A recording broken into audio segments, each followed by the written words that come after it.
And welcome back to Forbes Sports Money. Well, we've been covering the emerging sport of mixed martial arts for a few years now and profiled some of the businesses who have done quite well in MMA. But there have, in fact, been far more failures. The fight game is very hard to break into and even harder to stay afloat in. And that's what makes the story of Bellator Fighting Championships so impressive. The tournament-styled company launched in 2008 and is currently the second largest MMA promotion in the U.S. after the Ultimate Fighting Championship. But Bellator had to claw its way into that position. When the fights began in 2009, they were only aired on the Spanish-language version of ESPN. In 2010, their fights made it into English-speaking homes through Fox Sports Net. By 2011, much to many people's surprise, Bellator was airing fights on MTV2. And by the end of that year, MTV's parent company, Viacom, bought a majority stake in Bellator. This heavyweight deal will put Bellator fights on Spike TV in 2013 and has set the company up for international expansion. The visionary behind Bellator's rise is Bjorn Rebney, a former boxing promoter turned MMA entrepreneur. And Michael Ozanian sat down with Rebney at the Forbes offices to discuss the fight game in our Sports Money profile. How important was it for Bellator to bring in Viacom as a partner late last year? Oh, it was incredibly important. I mean, you talk about Viacom, you talk about reaching 600 million consumers around the world. You talk about MTV and Comedy Central and Nickelodeon and Spike Network and Paramount Pictures with Mission Impossible and countless features. You talk about 163 different networks around the world. They're just a huge entertainment powerhouse. I mean, they've got reach and connectivity to consumers literally in every corner of the globe.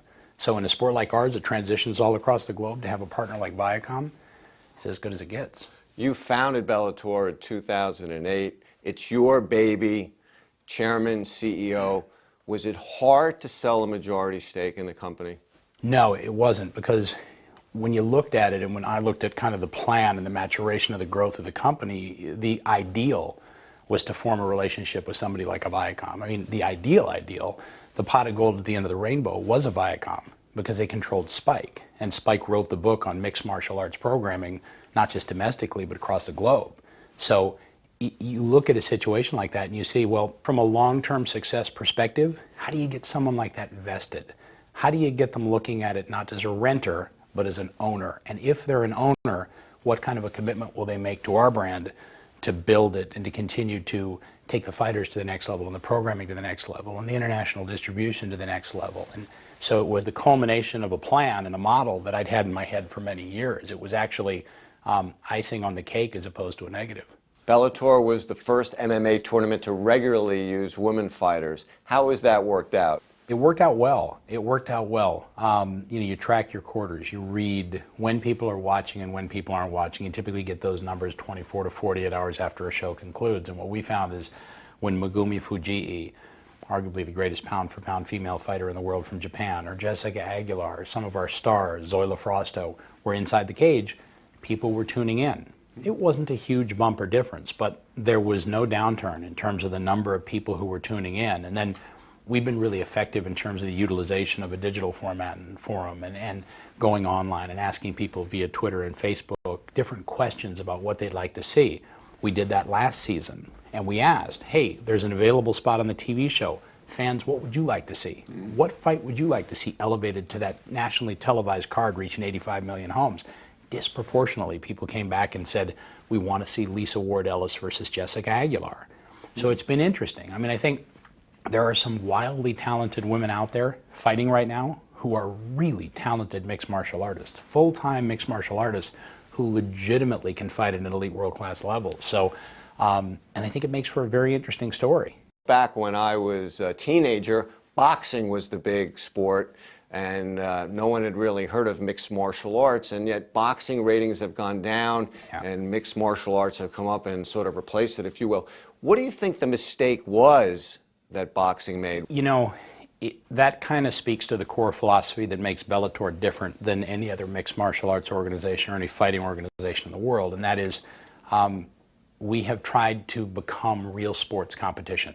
And when I say that, I mean everything we do is objective. Fighters at Bellator control their own destiny. It's a tournament format. You win, you move on, you lose, you go home. Just like football, baseball, basketball, soccer, hockey, golf, tennis, you name it. Those are real sports, and nobody in a suit like you or I sits behind a desk and subjectively determines who fights who for what and when. Well, as much of a disconnect it would be if the commissioner of the National Football League stood up after the Super Bowl this year and said, you know what, ratings perspective, we're going to do Dolphins versus Giants in the Super Bowl next year because they're major markets and we think that works. Nobody does that in other sports, and we don't do it at Bellator. I think one of the reasons that boxing's fallen off so substantially is because it is guided by and it lives by a philosophy of matchmaking. And that subjectivity, that lack of trackability, long term, I think serves to the detriment of fighting sports organizations. You can track the NCAAs in March Madness. You can track basketball, and you can see what happens in terms of who's added to the Clippers. And man, they may look strong this year, and they've really got a shot, and we're going to track them through the season and see if ultimately they can become LA's best basketball team. But when every piece of sport's determined by a guy in a shiny suit sitting behind a desk saying Smith versus Jones, because I believe I can sell that, I think that serves long-term to disconnect viewers from the reality of the sport's competition, and I think we've seen some of that in boxing. There are these steadfast characters in boxing from a promotional perspective that have been around forever, and they live and die by that maxim of we're going to decide who fights who for what and when. And I just think that both domestically and internationally, in the back of consumers' minds, we're used to seeing sports where if you win, you move forward, you go to the championship, and if you lose, you regroup, you retrain, you eat better, you run harder, and maybe you make it further next year. So I think that's one of the reasons that boxing's taken such a hit. How big is MMA globally now, roughly, in terms of revenue? And in your view, how big could it become over the next 4 to 5 years? Oh, it's enormous. Bellator Fighting Championships 3 years ago was a brand new company on a 6 million home universe, Spanish language. It's now partnered with Viacom, one of the largest, most powerful entertainment companies in the world, and is growing at an exponential rate. I think the opportunity for this sport internationally is enormous. Well, Bellator's success is impressive, and its rise is certainly something we will keep an eye on.